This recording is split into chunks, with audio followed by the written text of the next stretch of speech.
Guys, this is, it's been such a good morning. I'm just thankful for the Holy Spirit. Just thankful for the presence of Jesus. And I just want to thank you guys for hosting Him today. Werner just came in, and before I call him up, I just want to say this. When we were in Uppington, in COVID, all the churches closed down. But we felt like, hey, if all the churches are closed, someone needs to minister to the people. And so we said we're going to start with worship night. So we started off with small speakers that Nadia's ex-boyfriend from college built for her. So we praise God for his life. It worked. And and then we would gather like. First night we were in a guest house. It was 15 people. Next time 25, and then 45. And then we thought, okay, no, we need to get a bigger place. So I go to the pastor of the AFM church and I ask him, hey, can I rent your building on a Thursday night? He's like, yeah, sure. What do you want to pay? And I thought, I'll give you 1,000 rand a month. He said, fine, 1,000 is good. So we pay him 1,000 a month, and we gather on Thursday nights. But he said there's also band practice in the church itself. I hope that doesn't mind. And we said, no, I don't have a problem. So I contact Werner. He used to stay in Kimberley at that time. It's about a 4.5 hour drive. I say, hey, Varis, can you maybe just come through every week, and then we do worship nights and we bless these people? And Werner's so excited. He said, yes. And he says, I had this dream. I want to have the biggest sound system South Africa's ever seen. So the first night he shows up, he pulls out the speakers and the bassements and everything new. All's new, everything is new. But we're in a small little hall with glass doors at the back. And he puts up everything, and then when he kicked that kick drum like twice, the window started shaking like this. And he still dared to ask, do you think we should go a little bit louder like this? I said, we don't want to break the place down, like just keep it there. And Werner would come week after week. He would come for a Thursday night. We worship, we preach the gospel. People are getting saved. People are getting healed. People are getting delivered. People are getting touched by the Lord. And then next morning, Werner would drive 4.5 hours back to Kimberley. And then next week, he comes back again to Uppington. And he went on for weeks to a point where we say, I had a dream, and I said, no, I can't do this building anymore. We need to get a new building. And we got a new building. And then ever since, just like Gabe, Werner was just there from the beginning. I've seen his kids come from the little, babies up until they're becoming boys and young boys and girls now. And it's so cute and awesome to see. And Werner has just been launched into ministry, traveling the world, preaching the gospel. And I don't want to take much of his time because we only have an hour with him now. But tomorrow night we're going to go, okay? Werner is, and I want to say this, and I always say this, he is the most anointed worshiper that I've ever met in my life.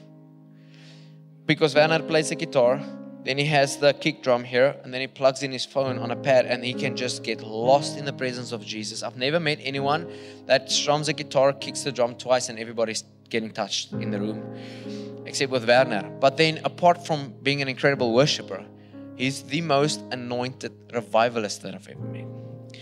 I don't know how it is possible to sit in a meeting with Werner and not feel like you want to jump up and down in your seat. And I pray that this would be your experience today. Not because Werner is special, although he is, but he loves Jesus so much that he cannot help himself to just pour it out. And he never speaks until he gets this thing. Then all of a sudden a fire comes up. Werner's eyes go fiery and he's preaching the gospel. So will you help me welcome my friend Werner Strijdom?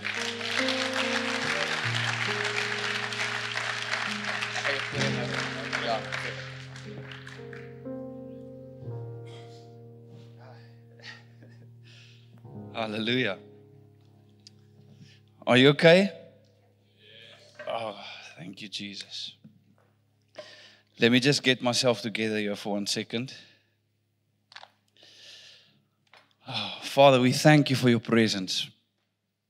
In this moment, we honor you. Thank you that we just get to come as we are and just enjoy. I thank you, Father, that everyone in this place, in this moment, the way they've come in here is not the same way they're going to leave this building. I thank you, Father, for your presence that's even so tangible in this moment. We give ourselves to you, Lord. We love you. We adore you. We magnify you. Thank you, Father. We fix our eyes on you. You're the author, the finisher. Father, I just want to say in this moment that would you mark everyone in this building in this morning? Would you mark them with something of you? Would you mark them with the presence? I almost want to say, would you mess them up with your presence this morning? Would you come and saturate us that we can burn with a holy fire and that we can be the light that this world needs in the days that we're living in? In Jesus' mighty name, I pray, would you make us aware of what you're doing, what you're saying. I pray in this moment for everyone in this building right now, I pray that there will be a sensitivity. I pray in this moment, Father, that you will restore innocence to your Spirit, innocence to your Holy Spirit. That we might feel you, so that we might be led by you, so that we might be moved by you, and that we might move with you. In Jesus' name, set us ablaze. Hallelujah. If you're in the place and you are on fire, you are a believer, let me hear you say amen. Hallelujah. It's good to be here. Greetings to all of you. I'm here with my wife and my 2 kids. What an honor and privilege to travel as a family. And so they at the back room. I'm traveling with my best friend, my wife. So we just came back from 6 weeks. We were in Europe for a while. And yesterday we went to Avalon Springs. So we had 2 days off, heated pools. And Tatum was swimming. And there's a sign that says, no eating allowed in the pools. And so she had a lollipop in her mouth. And the guy comes to her and said, hey, there's no eating allowed in the pools. She said, I'm not eating, I'm sucking.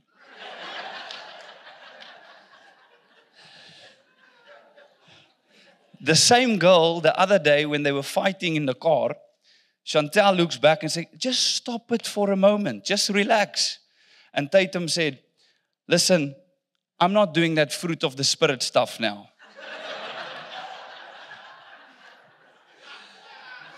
So please pray for us as we get to travel and do mighty things for God. I just want to greet all of you, everyone in the building, all the leaders, everyone sacrificing their lives for the kingdom of God. And Picard, thank you. Nadia, wherever you are, it's because of your yes that we all are here. And it's a privilege to be here ministering together with friends. We get to go many places, and mostly I go alone. I'm with my family. But here's just a bigger extended family, and how awesome just to be in a mix together. And in this moment, my intention is not to preach. So I can't promise anything, but my intention is not to preach. Tomorrow night I'm going to preach. I'm just going to dive in, and I think I want to start with something of the heart, what this is all about, why we're doing this, and then maybe go to a moment where what happens when the Holy Spirit comes upon your life. Hallelujah. And I want to look from the life of Jesus. But before I go there, I want to quickly just jump into the Word of God. I had a joke or two, but I'll leave it for a different time. And so just wanted to say the reason I'm preaching. When I was in Kimberley, I was busy smuggling diamonds. I was doing a deal. And as I was doing diamonds, the police ran in. So I didn't know what to do, so I passed out. I was a young boy. I was like, I think 14 or 15. So I passed out. So I'm going to go to jail. Because the night before, I had a dream that I'm going to jail. And so my life is finished. So I woke up, and all of a sudden, I passed out a second time. So then they gave me water, and I just prayed. I said, God Almighty, Lord, if you are real, if you get me out of this situation, I will even preach the gospel one day. So he got me out of this situation, and I'm a man of my word, so now I'm preaching the gospel. What a mighty God we serve. Come on. So I want to go quickly to Ephesians chapter number 3, and I want to start with verse 14. So this is Paul, and he's writing, and he says, For this reason, I bow my knee to the Father of our Lord Jesus Christ. So I want you to see in this moment, he says, for this reason, I go to my knee. So it's an important matter. This is so important that he goes down and he says, for this reason, I go down to my knees, Father. And he says in verse 15, from whom the whole family in heaven and earth is named. I want you to know that you have a name and you serve a name. The enemy can only produce orphans because he is an orphan. You have a name because you serve a name, and at the mention of that name, every knee shall bow, every tongue shall confess that Jesus is King and Jesus is Lord. You have a name because there is an inheritance. Hallelujah. The fight that me and you have to fight is we got to fight the good fight of faith, but the fight we have to fight is a positional fight. We have to take what is ours. Amen. So then the Bible says that he would grant to you. What must he grant to you? According to his riches and his glory, to be strengthened with might through the inner man by his Spirit. So why is it important that God must give you something? Paul goes to his knees. He says, grant to them this, that they might be strengthened according to something you have plenty of, that they might be strengthened in the inner man through the Spirit. Why is this important? He says that Christ might dwell in your hearts through faith, that you might be rooted and grounded in love. Somebody say, in love. So that you might stay rooted and grounded in love. You need to know that it's very dangerous to pray for something because you just might get it. And I found myself, and I feel this is important always as I go, I always want to mention this. As I was preaching as a young man, still pretty young, thanks for saying it, preaching the gospel, going for it, all of a sudden I saw God's hand on our ministry, and I always wanted platforms. Lord, just give us more. Lord, we want to go and do this. And all of a sudden when it happened, it was difficult to stay rooted and grounded. Paul says, I'm compelled by love.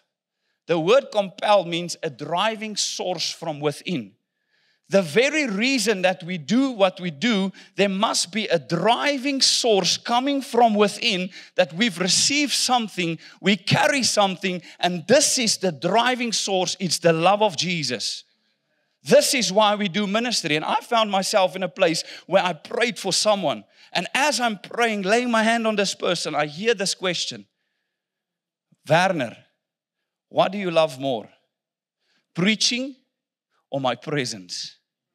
And in that moment, how many of you know when God asks you a question, He knows the answer? He's actually revealing what is inside of your heart.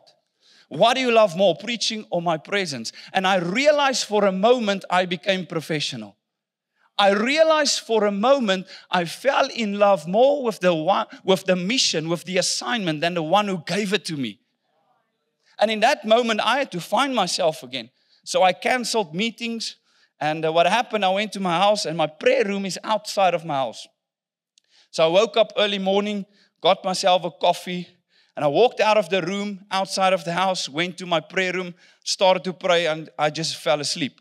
So I thought maybe just go back, just get another coffee, and get the coffee. And as I'm about to step into that room,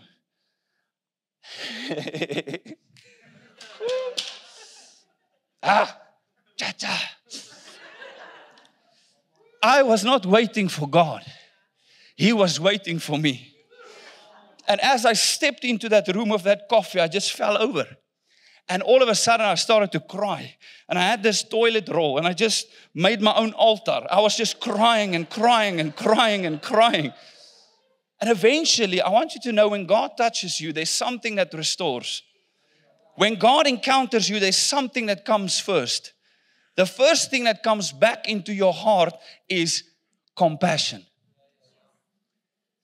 The moment you step into selfish motives, selfish ambition, the moment you focus on yourself, the compassion leaves. The moment God encounters you, compassion comes back in. Because as I was crying, the first thing that happened when I stood up, I saw this window, I saw all the houses, and all of a sudden, they need to know Jesus. They need to encounter Him. Compassion came back into my life. Hallelujah. So He says, strengthen them in the inner might. They need something. They need power so that they can stay rooted and grounded, that when I bless them, they would stay rooted. Amen. I remember one time, just one story. In Holland, I was preaching, and it was one of those services where it just broke out. And I felt the Lord lead me into a different way, but I was just pushing it out of the gift because it was just power. And I felt in that moment that I became arrogant. I just felt it.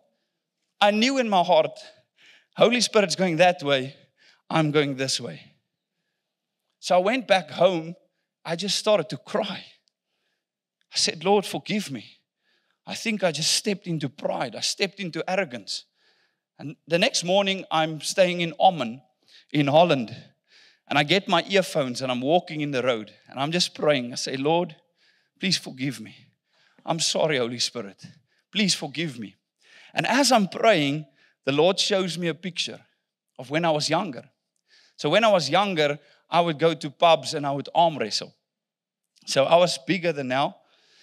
And so I would go to pubs and He shows me this picture. I'm praying, I'm crying, Lord, forgive me.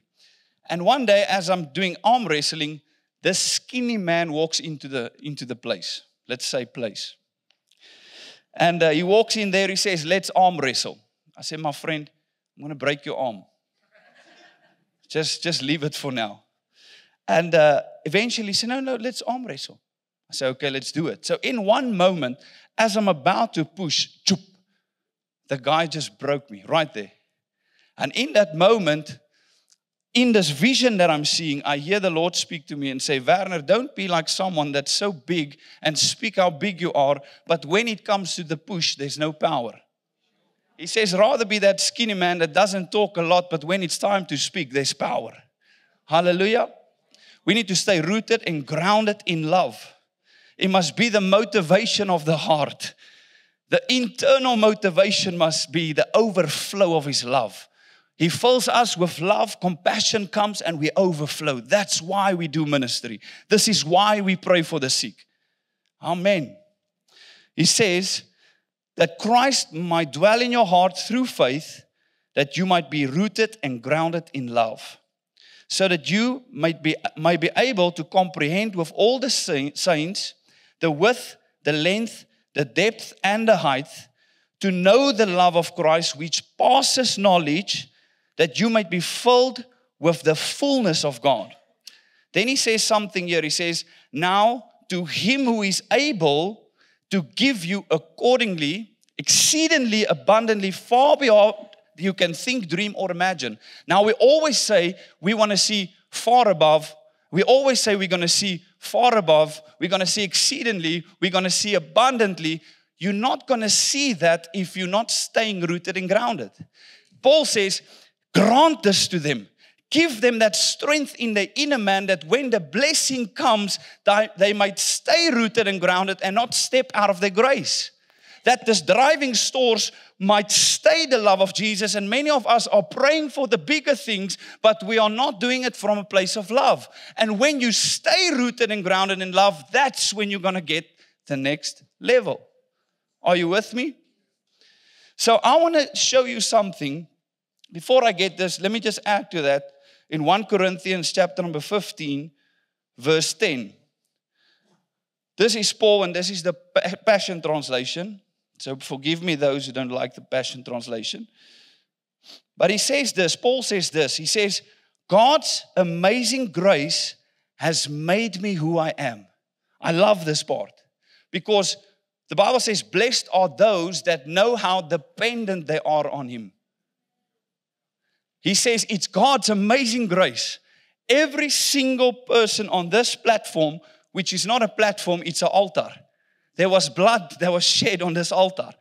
Every single person that steps onto this altar, I can bet you it's the grace of God working through their lives. He says it's the amazing grace of God that made me who I am. I'm standing here because of grace. Then he says this, and His grace to me was not fruitless. So when we pray and say, Lord, use us, heaven will come and grace you. Heaven will come and mark you. But you better know when heaven comes and graces you, heaven is expecting fruit. Paul says he was not fruitless. Remember, Paul was the one that was marked with an unusual grace.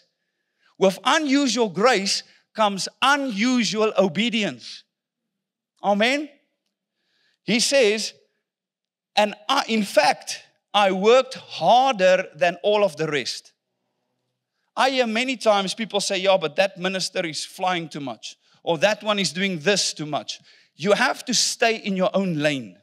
You have to stay in the grace that God has placed on you. You need to know that the season you are in, the grace that is on your life, you don't have to try and make connections.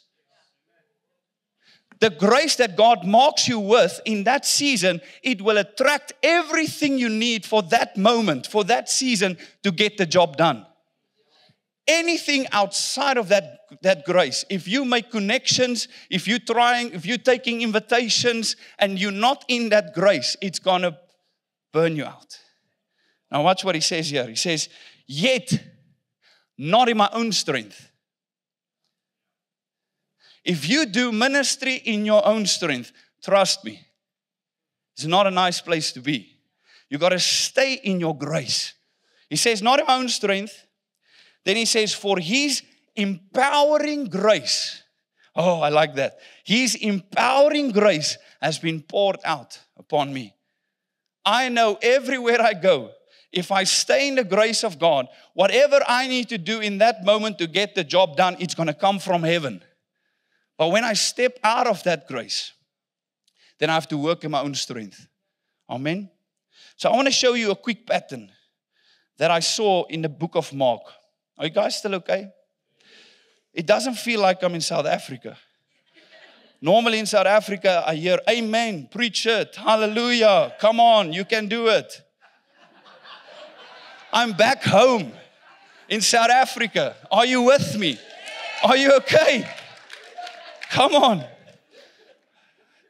Yes, otherwise I'm going to start preaching. Amen. Hallelujah. So in Mark chapter number 1, I want to show you something very interesting. We get to the place where Jesus gets baptized. Now we need to know, it comes to John. John says, I'm not worthy to even carry his sandals. He says, it's the will of the Father. You have to baptize me. He gets baptized. The Bible says heavens open. Holy Spirit come down in a dove, settle on Jesus. And the Bible says in the book of Luke, now Jesus received the Holy Spirit. I want to show you the pattern. What happens after Jesus received the Holy Spirit? When you receive the Holy Spirit, you receive the spirit of sonship. Romans chapter number 8. Your spirit, my spirit joins together, Abba Father. But when God's power comes on you, there's a difference. When you receive the spirit of sonship, Holy Spirit, I receive you, I'm now a son. But when the power of God comes upon you, you operate as a son on behalf of the Father. Okay, so I want to show you what happens here out of this pattern I saw in Mark chapter number 1.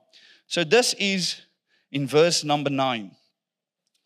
It came to pass in those days that Jesus came from Nazareth of Galilee and was baptized by John in the Jordan River. And immediately, coming up from the water, he saw the heavens parting and the Spirit descending upon him like a dove. Then a voice came from heaven, you are my beloved Son, in whom I am well pleased of.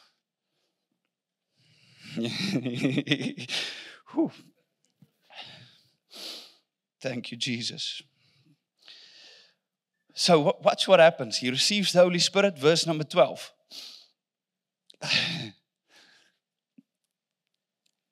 Immediately, the Spirit drove him into the wilderness. And he was there in the wilderness 40 days to be tempted by the devil. Who was the first one that showed up after Jesus received the Holy Spirit? The devil. So you better know when God anoints you, there's going to be something.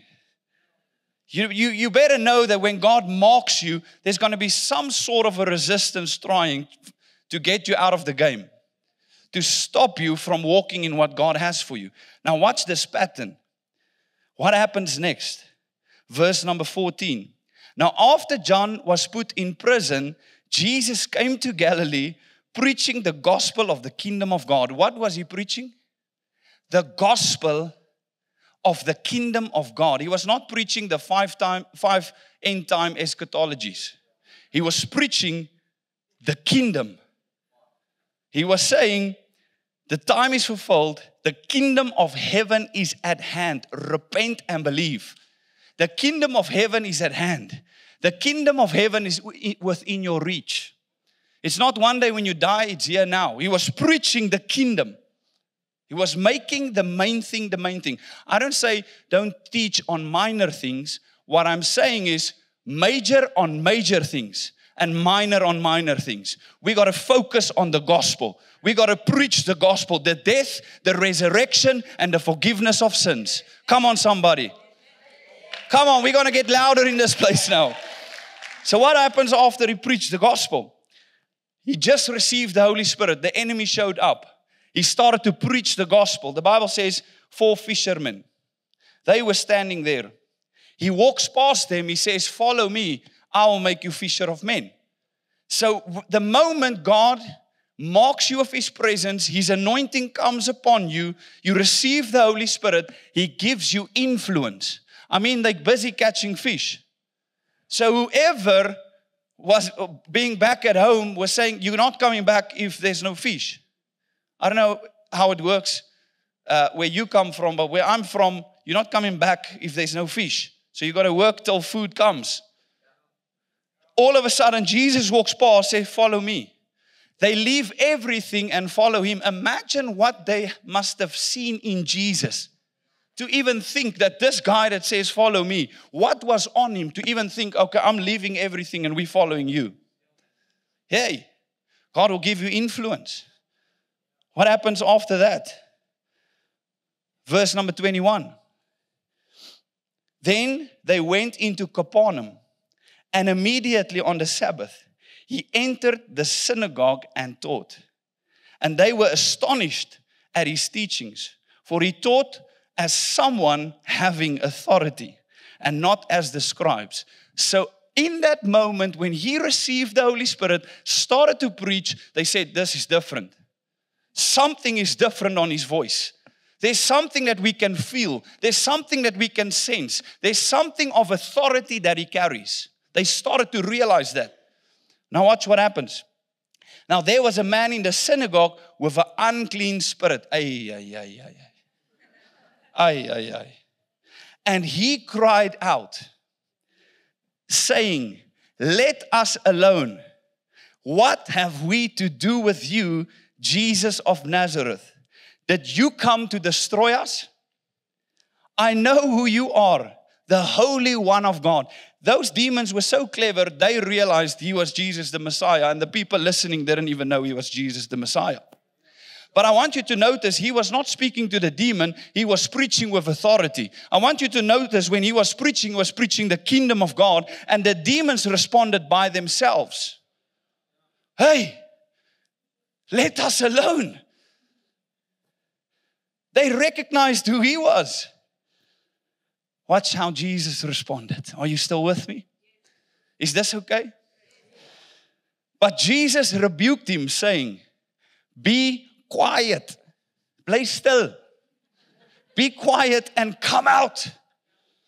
And when the unclean spirit had convulsed him and cried out with a loud voice, he came out of him. Jesus responded. He didn't go, let's have a conversation. Jesus said, be quiet and get out of him. Whenever there is speaking with demons, it's not for entertainment purposes. It's for interrogation purposes.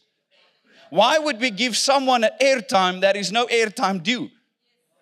Why would we give a platform to someone that is a defeated foe? If we focus on what he can and what he can't, we let him set the agenda. He's walking around like. He's walking around like a roaring lion. Not a lion, like a. The Bible says we are, the righteous, is as bold as a lion. It's time that we show him who's the king of this jungle. We've received the authority. Be quiet. Now follow me. I'm just reading the word of God here. Then they were all amazed, so that they questioned among themselves, what is this? What new doctrine is this? Ay, toch. For with authority he commands the unclean spirits, and they obey him. And immediately, onmiddellik, and immediately his fame spread throughout the region of Galilee. His fame didn't spread because he posted how he casted out a demon. His fame didn't spread because, hey, come on. I'm speaking to somebody. His fame spread because he was preaching the gospel. His fame spread because he made the main thing the main thing. His fame spread because he was operating with authority. All about the Father's business. Not saying, how old are you? I'm preaching the word of God. I'm not trying to step on someone's toes. I'm not coming against someone's method. I'm just reading what Jesus did. Jesus said, be quiet and get out. Watch what happens after that. Now, as soon as they had come out of the synagogue, they entered the house of Simon and Andrew with James and John. But Simon's wife's mother lay sick with a fever, and they told him about her at once. So he came and took her by the right hand and lifted her up. And immediately the fever left. If you are faithful, when God marks you of his presence, if you're faithful to pray for the one, watch what happens. At evening, when the sun had set, they brought to him almal. They brought to him all who were sick and those who were demon-possessed. And the whole city was gathered at his door. Imagine that. Imagine the whole city coming to knock on your door. Can you pray for me? Can you set me free? I am sick. Come on, if you're faithful with what God has given you, he's going to give you new territory. What do you have? We're all looking for impartation here and impartation. You want impartation, but you're not even using what God has given you. Come on. People must know you by the fire you carry. People must know you by your fruit, not by what you market yourself to be on Facebook. You carry something that's burning, something of heaven that this creation is groaning for. You are the light of the world. Come on. The Bible says the whole creation is groaning. That means creation knows who you are. The devil knows who you are. God knows who you are. If creation is saying, can you just wake up? Because when you know who you are, I'm going to be set free. It's time that we realize what we are, what we carry. We are carriers of heaven. We're not living from earth to heaven. We're living from heaven to earth. I'm in this world, but not from this world. I've been sent. I've got a job to do. The very reason you got a breath in your lungs and your heart is beating, it means your job is not finished yet. That means there's a reason you're sitting here this morning. Now I'm preaching and I'm not supposed to preach. But I'm going to start preaching if you're not responding. Because this kingdom is a kingdom that is alive. This kingdom is a kingdom that we are not called to be sitters and waiters and moaners and complainers. We are called to be movers and shakers.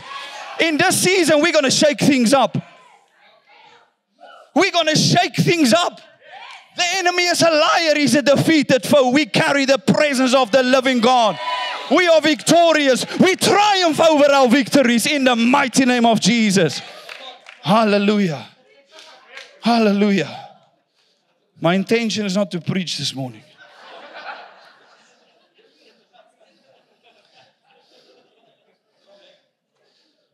Then he healed many who were sick with various diseases and cast out many demons.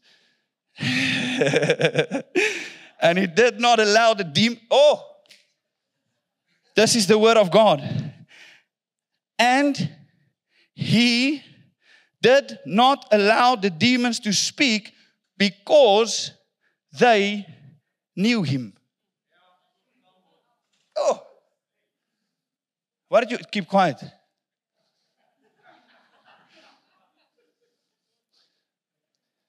Let me ask you one thing. If your daughter is dirty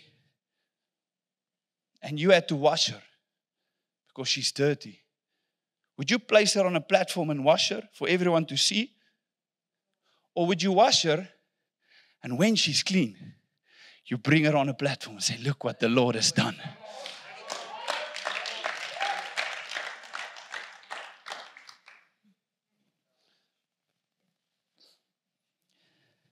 Now in the morning, having risen a long while before daylight, he went out and departed to a solitary place, and there he prayed. And Simon and those who were searching for him, you need to be someone that people have to search for you. Don't be everywhere.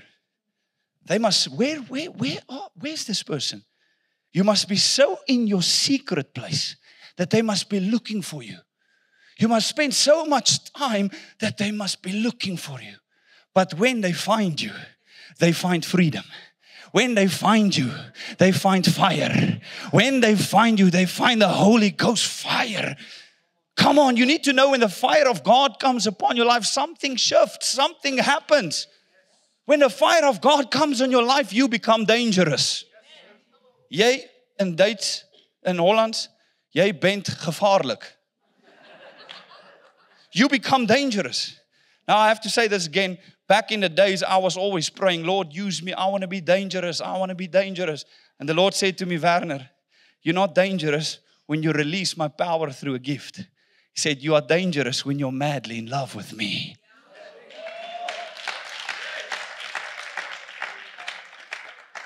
What is the internal motivation?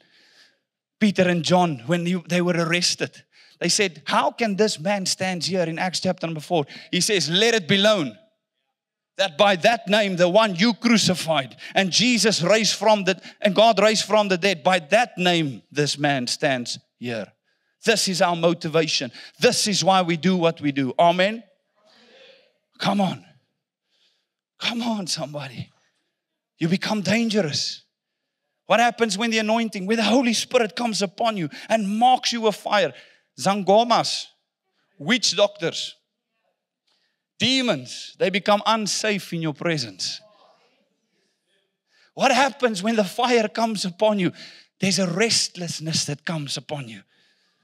It's not nice to have coffee with you. It's not nice to have a meal with you. There's many people that say, Werner, how come you're so on fire? It's because I give away a lot of fire. Because you can only give what you have, and the more you give, the more you get back. You can only give what you have, and you can only keep what you give away. So just give. It's not nice to have coffee with you, because when we sit there, there's a restlessness. The job's not finished yet. There's more work to be done. Time is running out. The day of salvation is closer than ever before. There's a restlessness that comes upon you. Am I speaking to hungry people? Am I speaking to people that says, listen, the season we are living, it's a rejoicing season for the church. The church is going to become louder than ever before. But I'm telling you, the fear of God is coming back. Hey, I'm telling you, the season we are, He's separating the wheat from the chaff. And that's happening in church. He's separating the real from the fake. Some of you looking at me with big eyes. The one time I was preaching in Holland and I was thinking something, but it came out of my mouth. That happens many times, unfortunately. When you invite me, it's very dangerous. Because you don't know what's going to come out of my mouth. I also don't know what's going to come out of my mouth.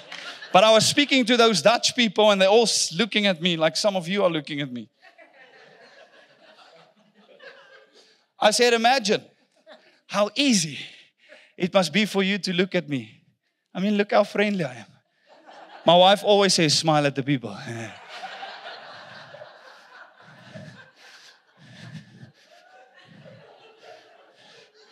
But imagine how I must feel. Because it looks like some of your faces is falling off. We're not at a funeral service. Yes, someone died, but he rose again.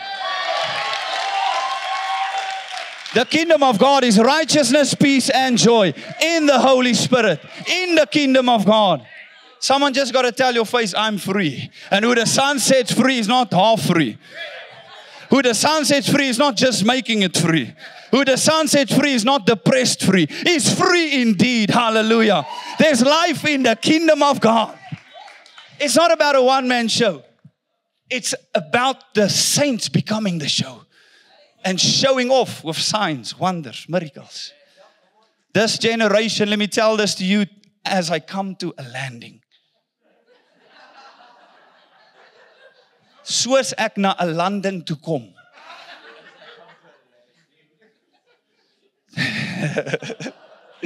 Ooh, we got to have fun. I'm telling you, you guys are going to change. Over the next couple of days, you'll never be the same again. I'm telling you, not out of arrogance, out of confidence, as I preach this gospel, you're going to change. There's two ways you're going to change. If you don't receive it, you're going to be worse off. But we're not just preaching to people, we're preaching to the atmosphere. We're preaching to Mossel Bay. We're preaching to the Eastern Cape. Come on, witness, this is only the start. Where are we going next? Come on. Revival season. I legalize intoxication with the Holy Spirit and fire. Back in the churches. Legal. Don't get drunk on wine, get filled. Continually get filled and get filled and get filled. Just drink and leak. Drink and leak. The more you drink, the more you leak. Some of you got to drink a little bit. Some of you, your body is okay, but your face also needs to drink. It hasn't gone to the head yet. What am I saying? I'm sorry, my wife. I can feel I'm back in South Africa.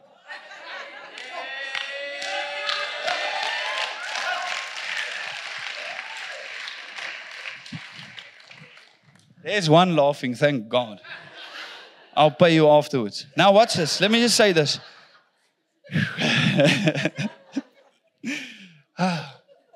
Joy in the Holy Ghost. Unspeakable joy. Overflowing joy. Woo. Ah.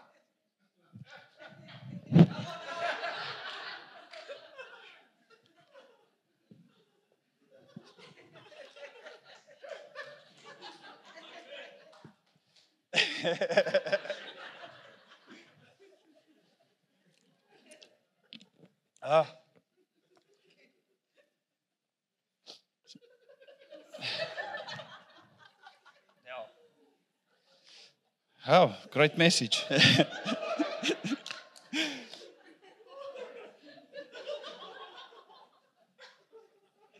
Who's this guy?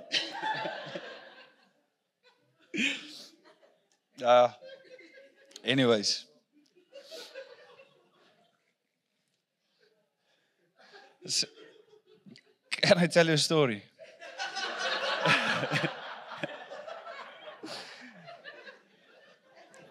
So we in Holland. And hey! Some of you just got to laugh a little bit. At least a little bit. If you take ha and ha and ha ha. And the three of them, when you put it together, you mix it up again. And you try it. Ha ha ha ha. It will work.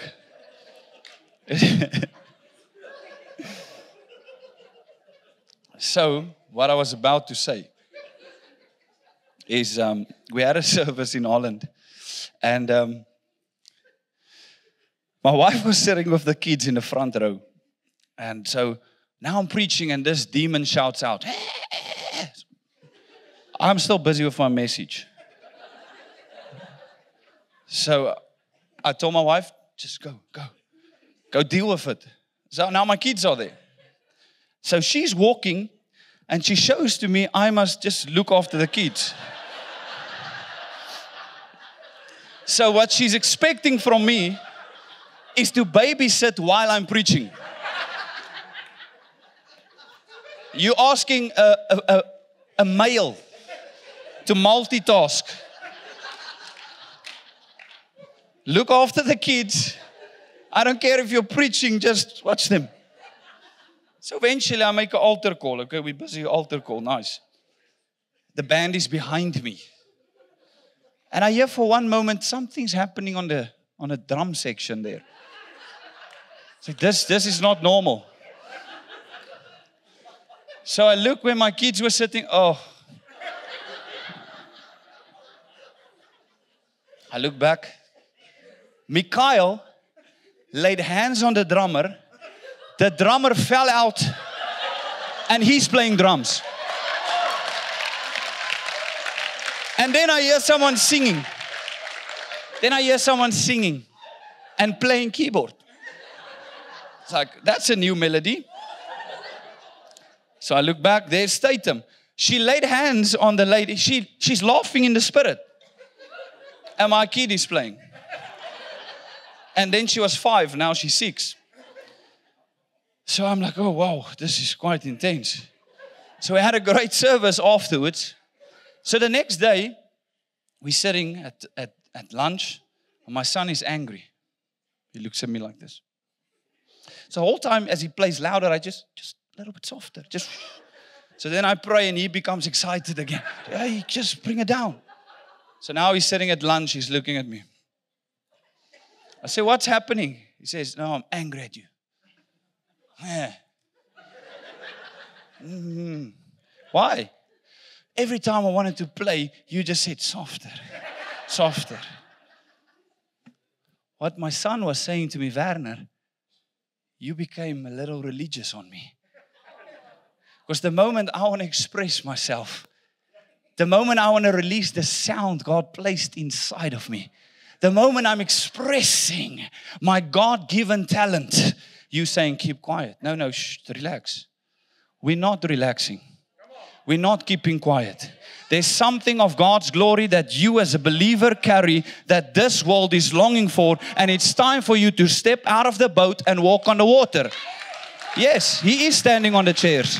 Yes, it might be uncomfortable for some of you, but it's time that you become uncomfortable, that I can shake you out of that religious thinking, because it's time that we make a noise again, because we carry a sound and we carry God's glory. And how's this world going to see it if we're not going to preach it? How's the people going to get saved if we're not going to step out of the box? If they say, no, your kid has to do this and that, then we build our own schools. If they're going to say this and that, no, then we build our own universities. We in the kingdom of God, there's an inheritance, and we're going to fight this fight because we are sons of a living God. We're not going to back down. We're going to stand up harder, louder, and we're going to express the kingdom of God, because we are called for such a time as this to shake cities. In the book of Acts, when they were preaching, they were not just preaching, they were shaking cities. We're going to shake the city. Over the next couple of days, their city is going to be shaken in the mighty name of Jesus.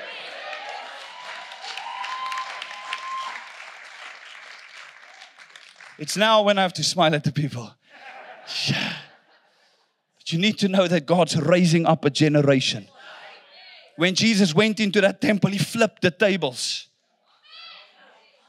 When those 4 men got onto that roof and they let that guy down, God healed him. Jesus healed him. People become so religious that when the man was healed, they didn't say, oh, well done, you healed. I'm so glad for you. They were so religious that they didn't even notice the miracle that just taken place. In this season, we need more table flippers and roof rippers. If revival doesn't break out, we rip off the roof. We're not going to wait for doors to open. We're ripping off roofs. Some people, Lord, am I allowed to go? Lord, will you use me? Why are you not moving? I've given you everything you need. Use your voice. The greater one is in you. This generation is not looking for more information. This generation is starving for a demonstration of His kingdom. The kingdom of God is not just another get-together. The kingdom of God is not a social club. It's a total takeover of the Holy Spirit and fire in and through the believer's life. On earth as it is in heaven. It's no longer I that live, but Christ that lives inside of me. You in this world, but not from this world. You possess something. And I pray that God will mess you up over the next couple of days. That your husband will say, hey, is that not too much? We're only getting started. I'm landing with lost. I'm landing. This is the final landing. Passengers, remember they give you a warning when it's a half an hour. Okay, we're descending now. So we were busy descending, but now it's already like seatbelts. Gonna land it. We're getting there. God is. Did you guys see how much I read from the Bible? Did you see that? Did you see that? Back then, as I was preaching, they always say, oh, you never read out of the Bible. Okay? Now I just read from the Bible. But still, they have something to say. So I need to get a balance. You're too radical. What do you mean too radical? There's a lady that came to me one day. She knocked on my door. Now, she knew me my whole life. Even when I was dancing on the tables. Even when I was smuggling diamonds. Even when I was doing all these things. Then got saved. Then got set on fire. Then my life was turned upside down. Madly in love with Jesus. I want the Holy Spirit not just to say, I don't want to just say, he's my best friend. I want the Holy Spirit to say, Werner. It's my best friend. Now watch this. What I wanted to say. There at the back, you can also laugh now and then. I'm just teasing. No, I'm not. So, this lady comes, said, Werner, I have a concern. I have a concern. Ma'am, I'm so sorry you have to carry this concern. No, but I'm concerned about you. Oh, then, how can you carry my concern? Oh, are you okay? Can I give you some water? She said, aren't you taking this Jesus, Holy Spirit thing too far? In the first place, Auntie, it's not a thing. He's a person. It's not a goosebump. It's not an afterthought. He's a person. Second place, you saw me dancing on the tables, but you were never concerned. But now when I'm on fire, I've been set free. There's a joy that's been restored inside of me. Now all of a sudden you're concerned. Aren't you a little afraid that you're not coming against the Spirit of the living God? So thank you for all of you that have listened up until the end. I hope to see you again. God is good. Okay,